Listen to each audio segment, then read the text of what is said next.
जानी तो आइले मु आपको डाकी बोली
मैम रखी जाते तो मैम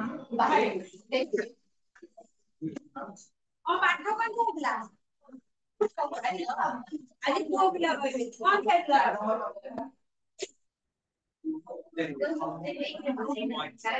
आज कोइला तो रेडी नहीं कोई बंद ना आता आता ए आके ये आके मैं झियो पिला तो पछो के पड़े कपे वेडी आस दियो एटा को अछि कोइ और कोई छोटे तो हां पछरे मते पाठ भी पछे होला पाठ को हबो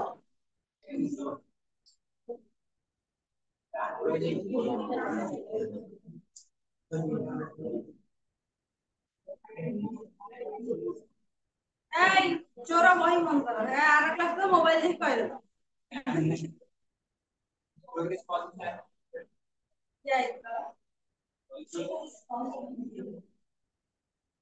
এই কাই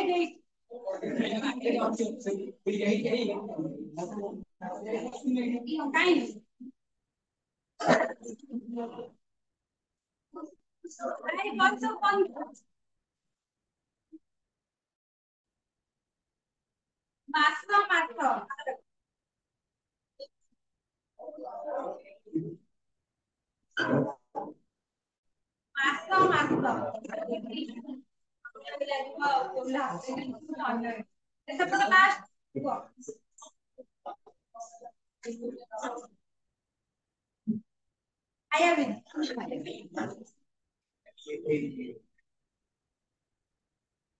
লক্ষ লক্ষ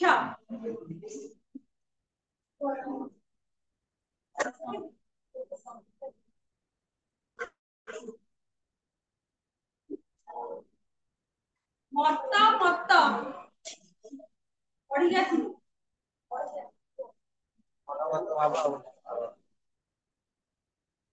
রক্ত রথ রক্ত রথ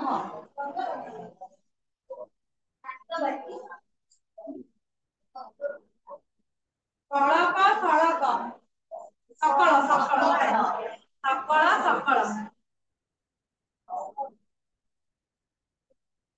আচ্ছা দেখো যে তুমি কইলা রাষ্ট্র মানে কত ফার্স্টটা পড়তে সহজ সহজ পড়লা হচ্ছে তো আর এলা সম্ভব বুঝাইলা এই পচারা দেখো পচারা আচ্ছা বই কই সেটা বড় আর শঙ্কর শঙ্কর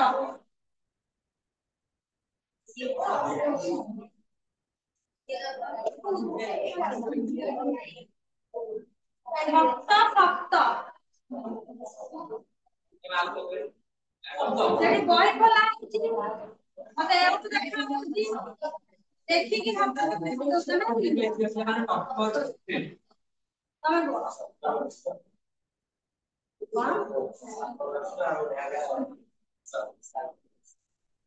आउडा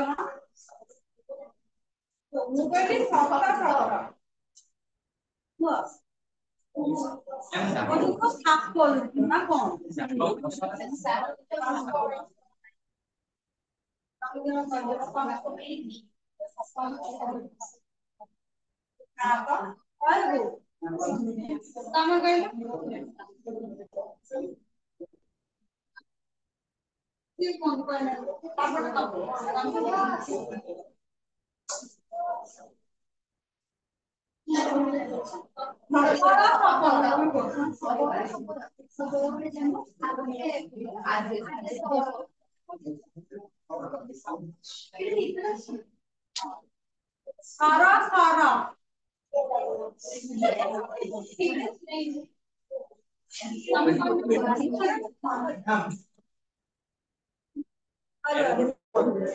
पैसा लेनी हां बहुत बड़ा बने कहू तो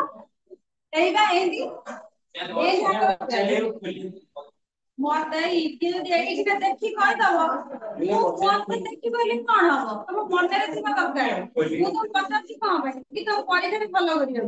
मु आगे फॉलो कि कोन हबो मु तो फॉलो करथिनी ए पिलाटा फॉलो करथिनी परीक्षा रे 0 आनिबो तो मूल्य अछि देखि कहिले कोनटा हबो देखि के आउ जाउ न आउ नाही देखि कोन सप्त सप्त सप्त तमे हाथी को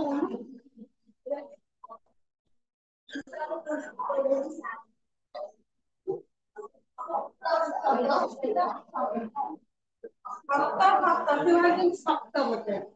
सप्त सप्त सुख सुख लास्ट पिला कहलो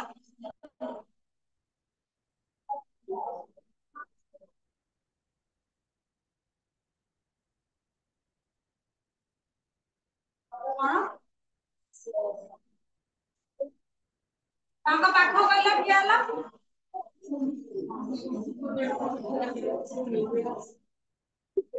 पढ़ी जा ना हां तांका आगो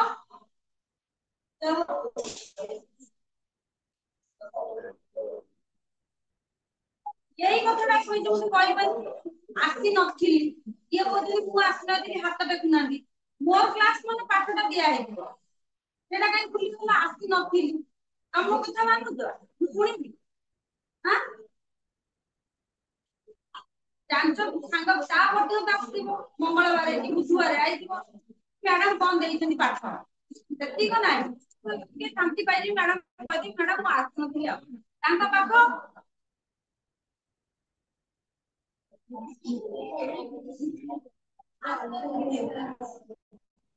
आसी नथिलो मु तो केइटा क्लास तो मते एई चिंता दबनी मु आसी नथिलो हां तम पाखो जी हलजाट टेस्ट कि हला तमे सब आइले मु आसी नथिली के बिल्ला मु କିଛି ବୁଝି ପାରୁନି ତମେ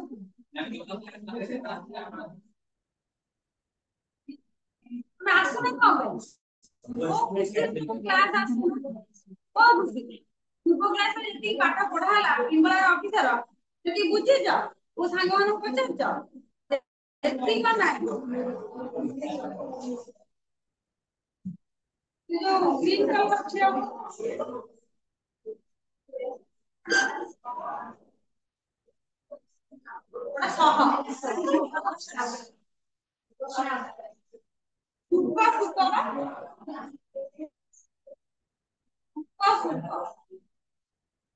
ମୁଁ କହୁଥିଲି ପୁଅ ପିଲାଟା ପଢି ଆସୁନାହାନ୍ତି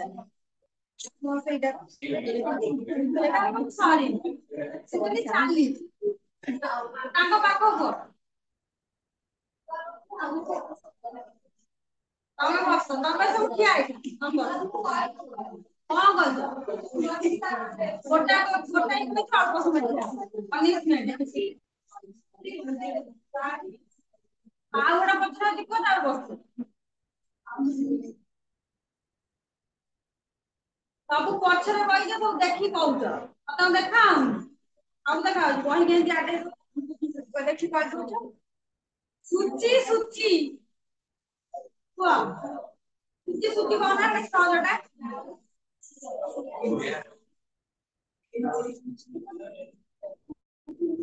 ହାତ ପକାଅ ସେ କହିଲେ ସ୍ଥିର ସ୍ଥିର ସ୍ଥିର ସ୍ଥିର କହିନା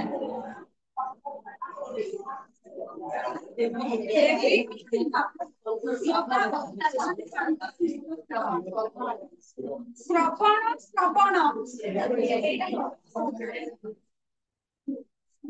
ତମେ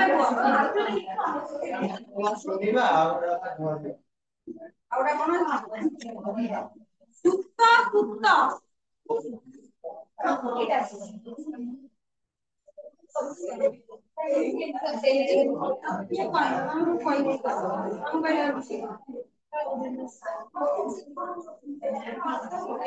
ସ୍ଥିର ସ୍ଥିର କୁହ ସ୍ଥିର ସ୍ଥିର କୁହ ତମେ କୁହ ହାତ ଟେକିଥିଲ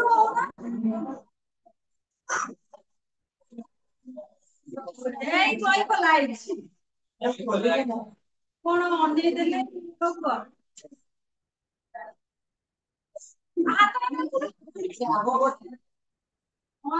ମୁଁ ଏଇଟା କହିବି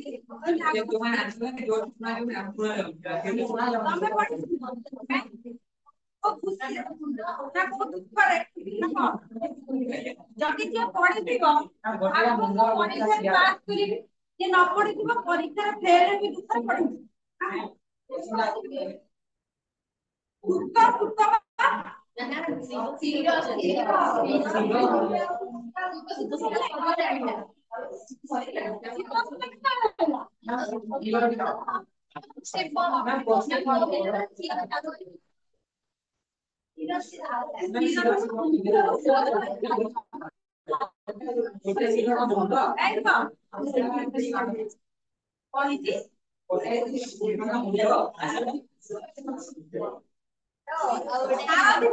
କହିଛି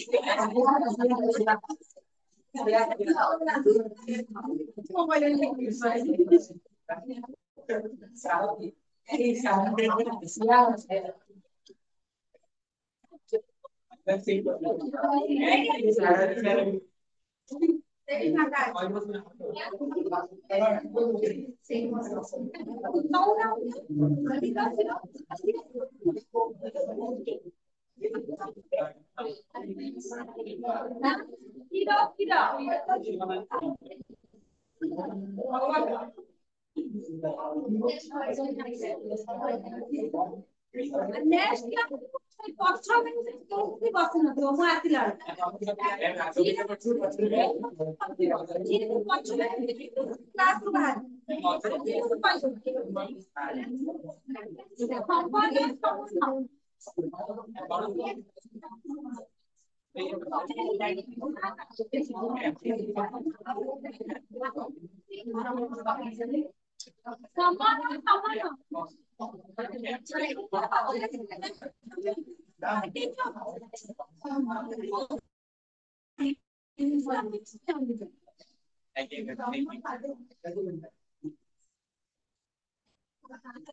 ପଢିବା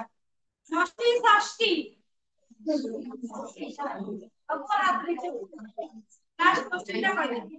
ଏଇ ତାଙ୍କୁ କଣ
ଇତିହାସ ବିଷୟଟା କାହିଁକି ତମର ରଖିଲେ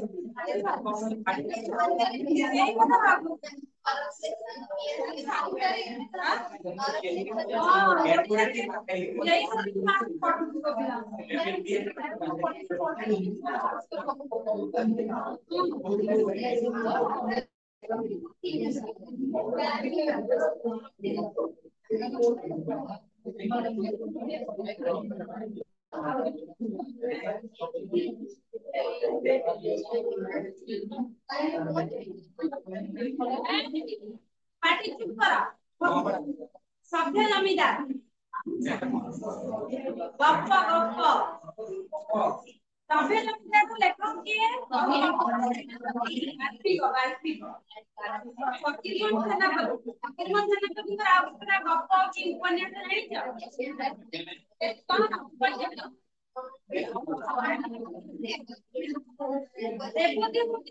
प्रथम क्षुद्र वर्ग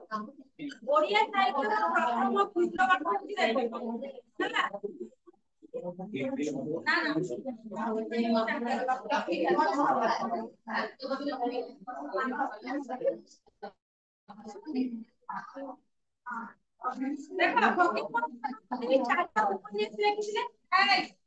चारटा उपन्यास लिखिले छमाण आठ लक्ष्मण आ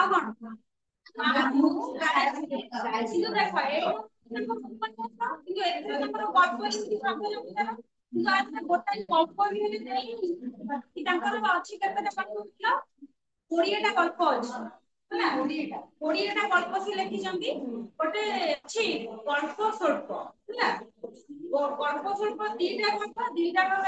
10टा गल्प रही 10टा गल्प रही फास्ट भाग 10टा द्वितीय भाग भी 10टा है गप तुमको 4-5टा डाकिदेवी तुम देखिब कारण कवि परिचय जेहेतु ये गाल्पिक माने गल्प देछि ना तांकर गल्प देछि कि चिंता लेख कर कवि पर्यंत पढ़ी थी तापर डाकिले हैला फकीरमोहन सेनापति केते मसी जन्म होइଥିଲେ तमर को पाटी को फिटोनी अरे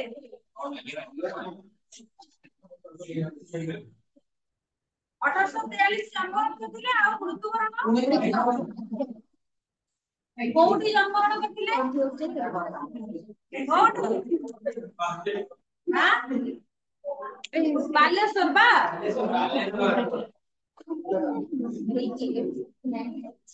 पढ़े मैडम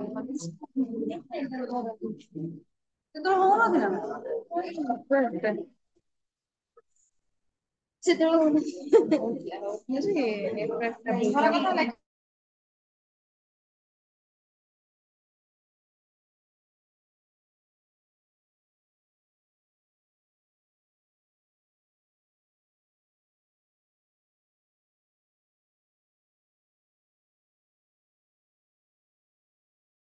कथा तांकरी नारे से यूनिवर्सिटी हेची अब ये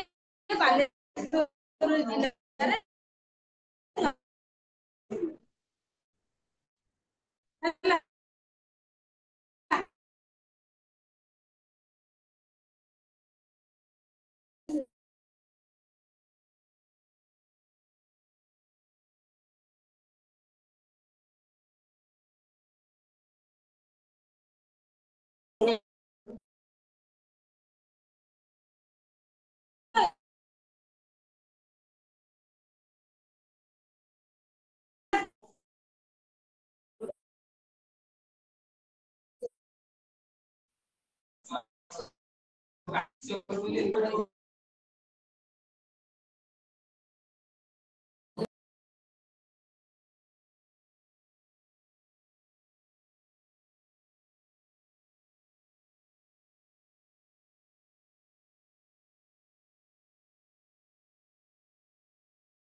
एवं सरस्वती फकीरमोहन तांको कहा जाए।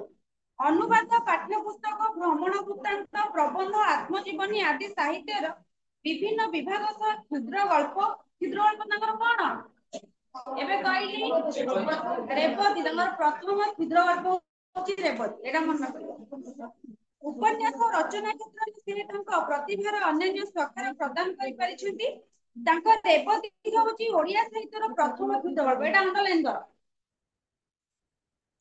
ओ 6 माण 8 गुण प्रथम उपन्यास प्रथम सामाजिक उपन्यास 6 माण 8 गुण। फकीरमोहन को व्यतीत अन्य कौन साहित्य स्रष्टा आद्य सृष्टि एपरी सफल होई नै माने देखो गोटे लेखक माने प्रथम माने तमे गोटे प्रथम थर गोटे एग्जाम दियो निहाती गोटे किछि माने भूलटा जानि परिबो कि किछि गोटे एते भलो हबो किंतु तांकर सब प्रथम पूरा हाइलाइट हैला माने रेवती भी गल्प देखिबो तम आखिरु पूरा झरझर हेगी पूरा लुह बोलिबो माने रेवती से पाठ पढ़िला बोली ता बापा ता बोऊ ता मां सब मर जाइछंती आउ रेवती माने तांको सेतळे थिला ना माने नारी माने टोटली घरु बाहर नथिले पाठ साठ पढु नथिले रेवती तांको गां रे प्रथम पाठ पढ़िला बोली तबे सी जो सार पाखरे पाठ पढुला सारे मले तामने भाबिले माने गां लोक समस्त भाबिले कि हो जोटा संस्कार माने रेवती पाठ पढ़िला बोली कि छियोटा हेगी माने ये सब तांको परिवार टोटली मुक्त पाइयो। विशेषतः ऊनविंश शताब्दीर सामाजिक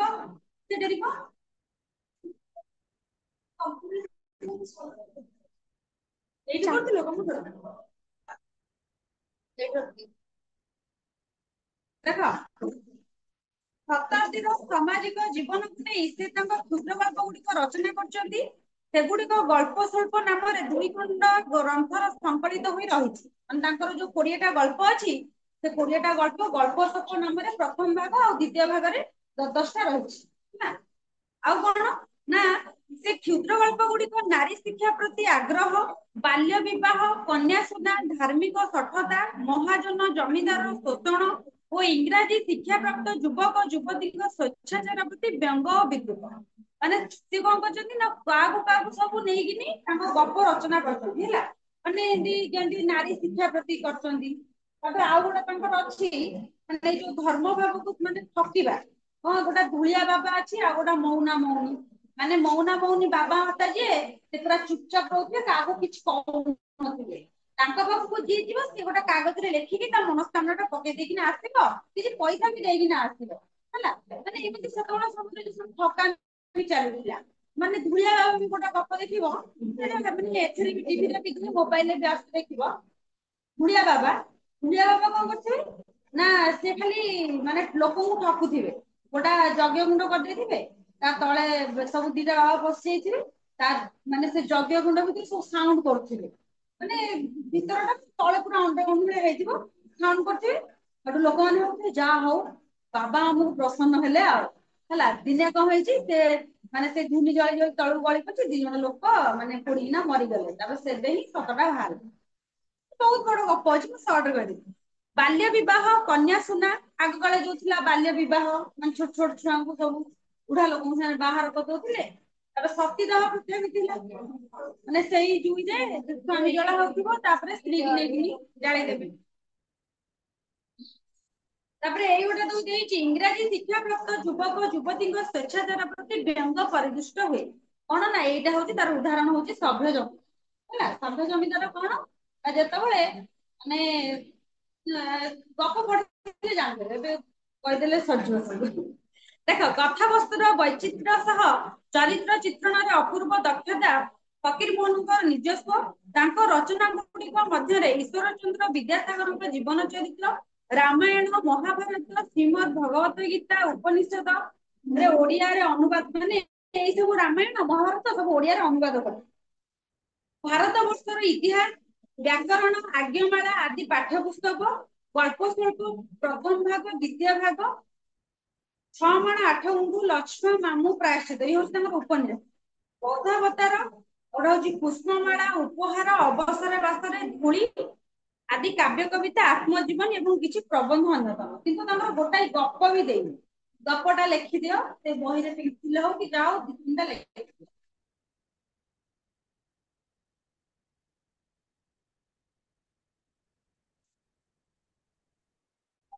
लिखि देखो रांडी पुआ अनंता एटा पूरा फेमस गप रांडी पुआ अनंता एबे जो रांडी पुआ अनंता खुड़िया बाबा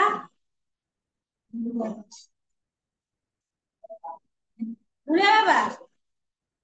खुड़िया बाबा खुड़िया बाबा खुड़ी खुड़ी खुड़िया बाबा कौन जानी पानु लिखिल तापरे को मौना मौनी तो सोच तुम का हला आओ के तो पेटेड मेडिसिन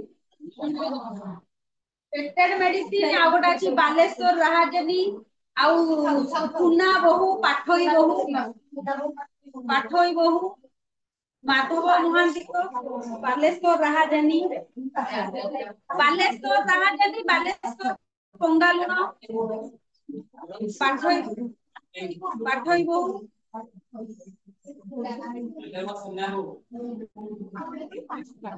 पाठोई बहु ଆଉ ଯଦି ଦେଖିବ ଦେଖ ମାଧବ ମହାନ୍ତିଙ୍କ କନ୍ୟା ସୁନା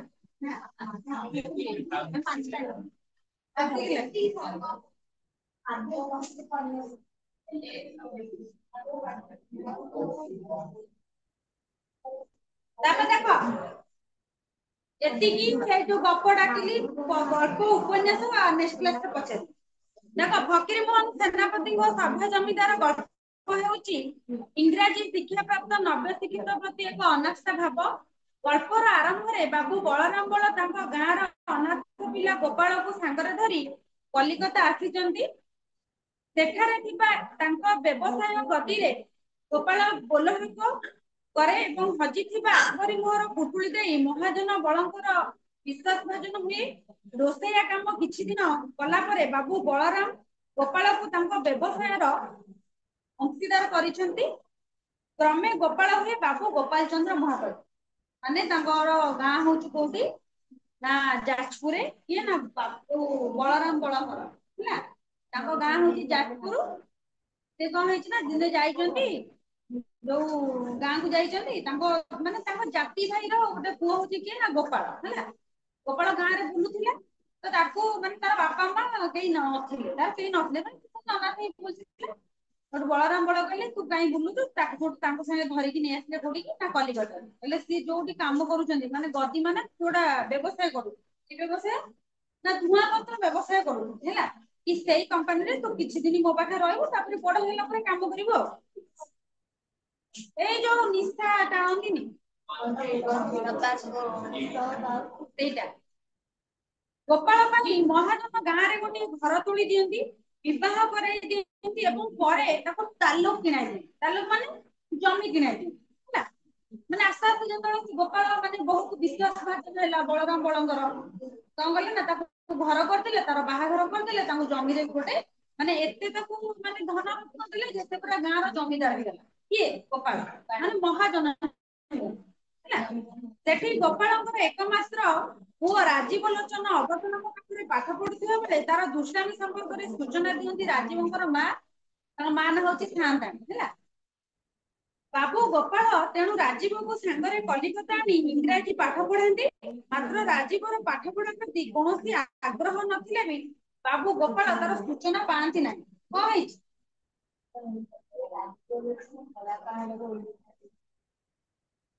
ଦେଖ ତ ସେଠି କଣ ହେଇଛି ନା ରାଜୀବ ଲୋଚନ ଯାଇକି ଯେତେବେଳେ ଇଂରାଜୀ ସ୍କୁଲରେ ପାଠ ପଢିଛି ସେତେବେଳେ ସେ ହଷ୍ଟେଲରେ ରହୁଥିଲା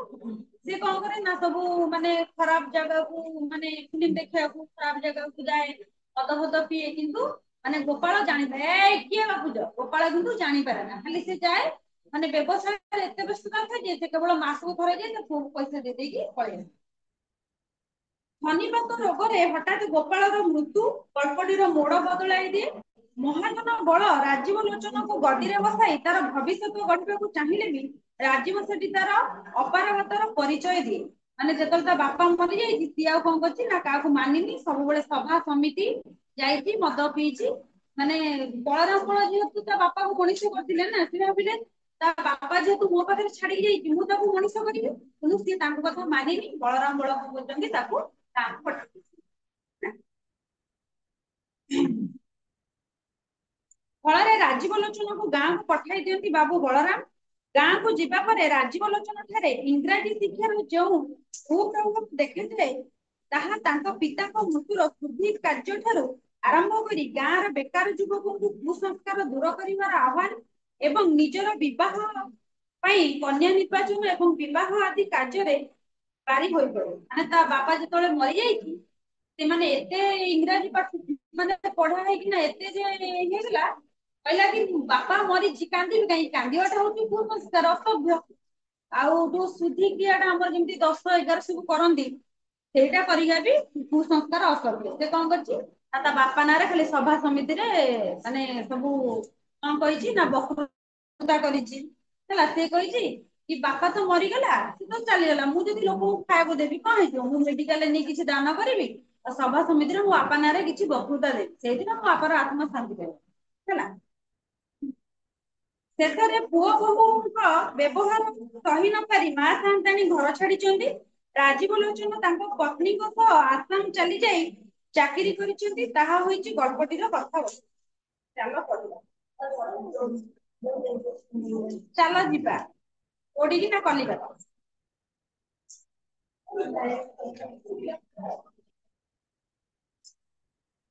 ପଢିବା ନା ପଢିବେ?